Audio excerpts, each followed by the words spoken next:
आपको सांस लेने में तकलीफ हो रही है, चेस्ट में कंजेशन यानी कि घरघराहट हो रही है और सांस छोड़ते समय खांसी होती है, तो हो सकता है आपको अस्थमा हो। मैं डॉक्टर मंजू सिंह आज आपको अस्थमा यानी कि दमा के बारे में बताने जा रही हूँ। पूरी जानकारी के लिए अंत तक हमारे साथ वीडियो में जुड़े रहें। कुछ लोगों के लिए अस्थमा एक मामूली परेशानी है, लेकिन कुछ लोगों के लिए ये एक बड़ी समस्या हो सकती है जो कि डेली एक्टिविटीज को करने में इंटरफेयर करती है। इसके बाद ये एक खतरनाक अस्थमा अटैक का रूप ले सकती है। अस्थमा दुनिया भर के लोगों को प्रभावित करने वाली एक सामान्य बीमारी है। यह बड़ों और बच्चों दोनों को हो सकती है। उचित प्रबंधन और उचित दवा से इसको नियंत्रित किया जा सकता है। आइए जानते हैं अस्थमा अटैक क्या होता है। जब आप सामान्य रूप से सांस लेते हैं तो एयरवेज के आसपास की मसल्स रिलैक्स्ड हो जाती हैं और एयर आसानी से मूव करती है। लेकिन अस्थमा अटैक के दौरान 3 चीजें हो सकती हैं।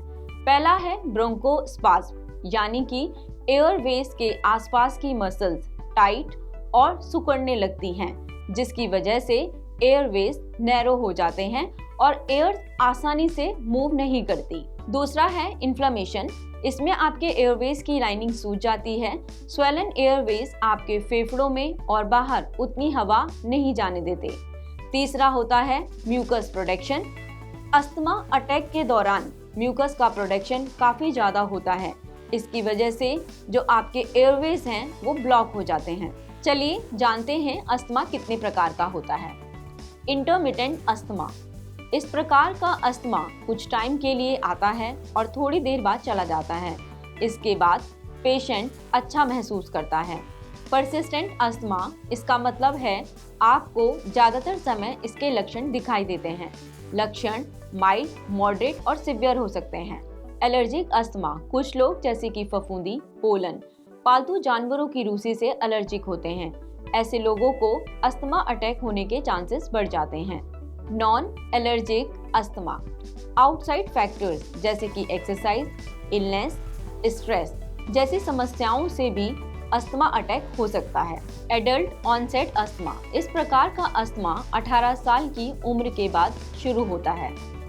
पीडियाट्रिक अस्थमा, इसे चाइल्डहुड अस्थमा भी कहते हैं। इस प्रकार का अस्थमा 5 साल से पहले शुरू होता है।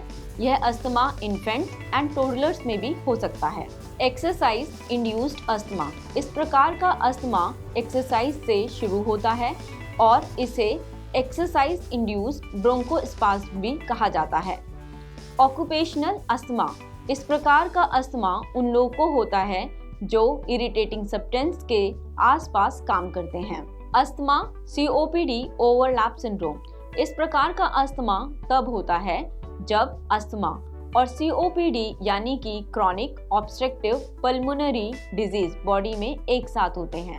अस्थमा के लक्षण: सांस लेने में तकलीफ, सीने में जकड़न, सांस छोड़ते समय घरघराहट, सोने में कठिनाई, बात करने में कठिनाई, बार बार वायरल इन्फेक्शन का होना, खांसी खासकर रात में, हंसते समय, एक्सरसाइज के दौरान, चिंता और थकान।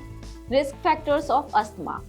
अस्थमा की फैमिली हिस्ट्री का होना जैसे कि माता पिता, भाई बहन, एटोपिक डर्मेटाइटिस, वजन ज़्यादा होना, स्मोकिंग करना, सेकेंड हैंड स्मोकिंग के संपर्क में आना, किसी भी तरीके के धुएं या प्रदूषण के संपर्क में आना, खेती, हेयर ड्रेसिंग और मैन्युफैक्चरिंग में इस्तेमाल होने वाले केमिकल्स के संपर्क में आना, पालतू जानवरों की रूसी से एलर्जी होना, बार बार वायरल इन्फेक्शन का होना और मौसम में बदलाव। आइए जानते हैं अस्थमा का डायग्नोसिस कैसे किया जा सकता है। ऐसा कोई एक टेस्ट नहीं है जो ये निर्धारित करता है कि आपको अस्थमा है या नहीं है। इसके लिए आपके डॉक्टर कुछ सवाल कर सकते हैं, जैसे कि आपकी फैमिली हिस्ट्री जान सकते हैं कि आपके माता पिता या भाई बहन को अस्थमा है या नहीं है। फिजिकल एग्जामिनेशन, आपके डॉक्टर स्टेथोस्कोप से आपकी सांस को सुनेंगे। स्किन टेस्ट, एक्जिमा और हाइव्स जैसी एलर्जी की प्रतिक्रिया के लक्षणों को देखने के लिए आपसे आपके डॉक्टर स्किन टेस्ट के लिए कह सकते हैं। यदि स्किन टेस्ट पॉजिटिव आता है तो यह अस्थमा का एक कारण बन सकता है। पल्मोनरी फंक्शन टेस्ट, इससे आपके लंग्स के एयर फ्लो को मेजर करने में हेल्प मिलती है। स्पाइरोमेट्री, आप एक ऐसे डिवाइस में फूंक मारते हैं जो कि हवा की गति को मापता है। कॉम्प्लिकेशंस ऑफ अस्थमा, इसमें शामिल हैं अस्थमा के बढ़ने पर स्कूल या ऑफिस ना जा पाना या अपनी डेली एक्टिविटीज ना कर पाना, लगातार थकान रहना, बलगम का ज्यादा बढ़ जाना, ब्रोंकियल ट्यूब्स का परमानेंट नैरो हो जाना, रेस्पिरेटरी फेलियर और निमोनिया। आइए जानते हैं अस्थमा से बचाव कैसे करें। अपने डॉक्टर के द्वारा बताए गए सभी इंस्ट्रक्शंस का पालन करें। इन्फ्लुएंजा और निमोनिया का टीका लगवाएं। अस्थमा एलर्जन को पहचानें और उनसे बचाव करें। किसी भी प्रकार के धुएं और प्रदूषण से बचें। स्मोकिंग ना करें। सेकेंड हैंड स्मोकिंग के संपर्क में आने से बचें। आशा करती हूँ आपको यह वीडियो काफ़ी इंफॉर्मेटिव लगा होगा और जानकारी के लिए आप कमेंट सेक्शन में लिख सकते हैं। ऐसी ही और इंफॉर्मेटिव वीडियोस के लिए आप SBL का YouTube चैनल सब्सक्राइब कर सकते हैं।